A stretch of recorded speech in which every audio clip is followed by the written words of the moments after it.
Hello students, आज हम हमारी क्लास 10th की फर्स्ट राइट की जो पोएम है अमेंडा वो स्टार्ट करेंगे। तो ध्यान से सुनना। अमेंडा, ये जो पोएम है इसके पोएट हैं रॉबिन क्लाइन। और इन्होंने अपनी पोएम में एक हर बच्चे के बारे में लिखा है। मतलब कई बच्चे ऐसे होते हैं जो अपनी फीलिंग को शो नहीं कर पाते, ठीक है। उनकी जो फीलिंग्स हैं वो दबी रहती हैं उनके मन में। तो ऐसे ही बच्चों के ऊपर रॉबिन क्लाइन ने ये पोएम राइट की है। तो देखते हैं इसमें किस तरह के बच्चे का को डिस्क्राइब किया उन्होंने। Every child feels that she or he is controlled and instructed not to do one thing or another। मतलब हर बच्चा ये फील करता है, चाहे वो बॉय हो चाहे गर्ल हो, कि उसको कंट्रोल किया जा रहा है। उसको ना इंस्ट्रक्ट किया जा रहा है बार बार कि ये चीज़ नहीं करनी, वो चीज़ नहीं करनी। मतलब बार बार उनको कंट्रोल कर रहे हैं, इंस्ट्रक्शंस दे रहे हैं। You too may feel that your freedom is control curtailed। वो कहते हैं कि आपको भी कभी फील हुआ है कि आपकी जो फ्रीडम है वो इस तरह से बंद की गई है, रोकी हुई है ना। ऐसा फील होता है कई बार। तो ऐसे ही इस पोएम में है, write down some of the things you want to do. कुछ ऐसी चीज़ें हैं जो भी आप भी फील करते होगे ऐसा, कि पेरेंट्स आपको ये कह रहे हैं ये नहीं करना वो नहीं करना, ठीक है। जो आप करना चाहते हो उसको ही करने से मना करते हैं। But your parents elders do not allow you to, वो आपको करने नहीं देते। To read the poem aloud form pairs, each reading alternate stanzas, you are in for a surprise। तो ये कहते हैं कि आप इस पोएम को ज़ोर ज़ोर से पढ़ो, इसके पेयर्स बनाओ, ठीक है, और रीड करो अल्टरनेट स्टेंजा को। अल्टरनेट स्टेंजा मतलब जो उसकी मम्मी कह रही है, जो अमेंडा खुद कह रही है, ठीक है। तो आप सरप्राइज होगे कि हाँ ऐसा होता है या नहीं होता। तो ये जो पैराग्राफ है उसकी मदर कहती है, अमेंडा की मदर कहती है, don't bite your nails Amanda, कि अपने नेल्स को बाइट मत करो Amanda. Don't hunch your shoulders Amanda, फिर कहती है अपने शोल्डर्स को भी ऐसे मत झुका के बैठो। Stop that slouching and sit up straight, वो कहती है कि ऐसे मतलब ना बिल्कुल जैसे हम कमर निकाल के बैठ जाते हैं ना, ऐसे कमर निकाल के मत बैठो, बिल्कुल सीधी होके बैठो, ये मत करो वो मत करो अमेंडा अमेंडा अमेंडा। तो ऐसा उसको फील होता है कि हर ही बात पे मुझे रोका टोका जा रहा है, ठीक है, ये मत करो वो मत करो। तो अब there is language emerald sea where the sole inhabitant is me a mermaid drifting blissfully. अब ये अमेंडा कह रही है, इसलिए इसको ब्रैकेट्स में पैरेंथेसिस में रखा हुआ है कि there is a language emerald sea. Language का मतलब पीछे दिखा रखा है रिलैक्स्ड, ठीक है, ग्लोसरी में दिखा रखा है रिलैक्स्ड। तो वो कहती है कि जिस तरह से एक रिलैक्स्ड एमरल्ड होता है, ग्रीन कलर का सी होता है, वो बिल्कुल रिलैक्स होता है, उसको कोई इंस्ट्रक्शन देने वाला नहीं होता, उसको कोई कुछ कहने वाला नहीं होता, रोकने टोकने वाला नहीं होता, है ना।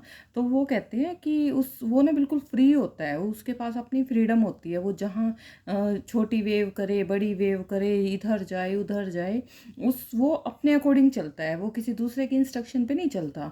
तो where the sole inhabitant is me, और इसी तरह से मैं भी अकेली ही रहना चाहती हूँ। जिस तरह से ये जो एमरल्ड सी है वो अकेला रहता है, इस तरह से मैं भी अकेली ही रहना चाहती हूँ। अ मरमेड, और किस तरह से, जैसे इतने एमरल्ड सी में एक मरमेड रहती है, अपनी मर्जी से इधर जाती है अपनी मर्जी से उधर जाती है। इतना बड़ा सी जो होता है उसके पास, और लेकिन इंस्ट्रक्शन देने वाला कोई भी नहीं होता। ड्रिफ्टिंग ब्लिसफुली, और वो इधर से उधर ब्लिसफुली आती जाती रहती है। Did you finish your homework Amanda, फिर उसकी मम्मी थोड़ी देर में कहने लग जाती है, क्या तुमने अपना होमवर्क फिनिश किया। Did you tidy your room Amanda, क्या तुमने अपना रूम साफ कर लिया अमेंडा।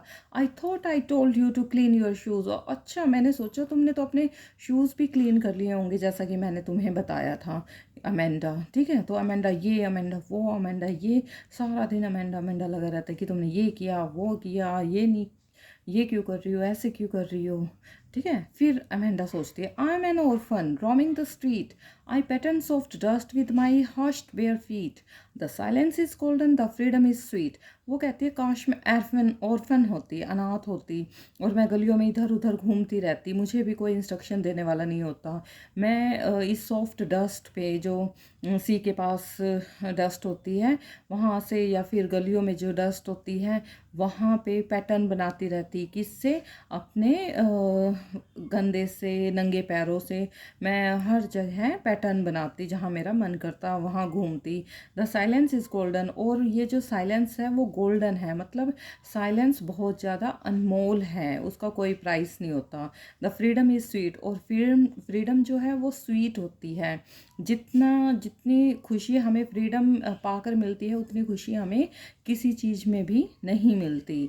ठीक है, तो ये क्या कहना चाहती है इसमें कि वो ऑर्फन होना चाहती है, उसे ऐसे पेरेंट्स की ज़रूरत नहीं है जो बार बार उसको रोकते हैं टोकते हैं, उसके फ्रीडम को, फ्रीडम उसकी बिल्कुल बंद कर देते हैं। Don't eat that chocolate Amanda, remember your acne Amanda, will you please look at me when I am speaking to you Amanda. वो कहती है चॉकलेट मत खाओ अमेंडा, अपने जो एक्ने हैं, जो आपको पिंपल हैं, उनको याद करो कि तुम्हारे पिंपल हो रखे हैं। Will you please look at मी, क्या तुम मेरी तरफ देखोगी? जब मैं तुमसे कुछ बात कर रही हूँ तो मेरी तरफ देख के बात कर सकती हो ना, तुम आंसर दे सकती हो ना। ऐसे कहते हैं ना पेरेंट्स कि मेरी तरफ देखो, मेरी तरफ देख के आंसर दो मेरे क्वेश्चंस का। तो ऐसे बार बार उसको कभी कुछ कहा जा रहा है, कभी कुछ कहा जा रहा है। तो फिर कहती है, सोचती है Amanda, I am Rapunzel, I have not a care, life in a tower is tranquil and rare, I will certainly never let down my bright hair. तो ट्रैंक्विल होता है काम। तो कहती है मैं रिपेंजल होनी चाहिए थी, मुझे किसी की केयर नहीं होनी चाहिए। ठीक है, मैं किसी के बारे में केयर नहीं करती, कि मेरी जो लाइफ है एक टावर पर ही होनी चाहिए, बिल्कुल काम एंड रेयर, जैसी किसी की लाइफ नहीं होती, और वहाँ सिर्फ कामनेस होती है, बिल्कुल शांति पीस होता है वहाँ पर। I will certainly never let down my bright hair. वो कहती है जिस तरह से पेंजल ने अपने हेयर नीचे डाल दिए थे और वो जो प्रिंस है वो ऊपर चला गया था रुपेंजल के पास, तो मैं लेकिन ऐसे अपने ब्राइट हेयर को कभी भी नीचे नहीं डालूंगी कि कोई ऊपर आ सके, और मेरी जो वो पीस मुझे मिला हुआ होगा उस टावर में, वो मुझे मेरे पास हमेशा रहे। मतलब इतनी परेशान हो चुकी थी वो इस रोका टोकी से। Stop that sulking at once Amanda, you are always so moody Amanda, anyone would think that I nagged at you Amanda. वो कहती है कि ये जो तुम जो ये अपसेट रहती हो ना, एकदम से अपसेट हो जाती हो, मतलब मुंह से चढ़ा लेती हो इस टाइप में, तो ये इसको बंद कर दो अब, मुंह चढ़ाना। और ये जो तुम अपनी मूडी बन के रहती हो ना हमेशा, कि मूड में आया तो ये किया, मूड में आया तो वो किया, तो ये भी छोड़ दो अमेंडा। और anyone would think that I nag that you, और सभी ये सोचते हैं कि मैं तुम्हें हमेशा रोकती टोकती रहती हूँ, तो ये भी सब छोड़ दो कि सबको दिखाना। तो ये सब चीज़ें छोड़ दो अमेंडा। मतलब वो फिर भी उसको, ये सब होने के बाद भी फिर भी उसकी माँ उसको टोकती ही रहती है, तो ये उसका डेली का रूटीन हो जाता है।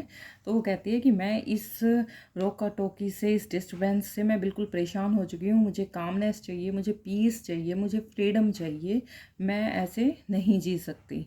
तो ये हमारी जो पोएम है छोटी सी, ज़्यादा छोटी भी नहीं है और बड़ी भी नहीं है, लेकिन इसके जो मीनिंग हैं बहुत ही अच्छे हैं और फटाफट समझ में आ गए होंगे।